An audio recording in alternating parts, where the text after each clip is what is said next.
Video berdurasi 30 detik yang viral di media sosial memperlihatkan 6 siswa SMP terlibat perkelahian di tepi Jalan Senopati, Talang Semut, Ilir Barat 1 Palembang.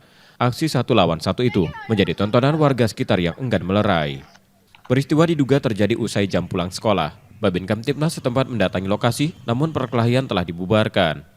Polisi masih menyelidiki identitas ke-6 siswi, termasuk asal sekolah dan pemicu bentrokan. Di lokasi tersebut kerap dijadikan tempat nongkrong oleh anak-anak sekolah pulang sekolah. Oleh karena itu, sekarang secara rutin personel kami standby di lokasi tersebut guna mencegah kejadian tersebut terulang kembali. Untuk saat ini masih kami dalami karena sampai dengan saat ini juga belum ada laporan terkait baik itu korban ataupun pelaku yang di lokasi tersebut.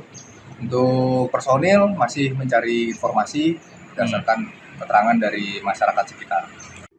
Hingga kini belum ada laporan. Menyikapi kejadian ini, patroli keamanan di sekitar sekolah akan ditingkatkan.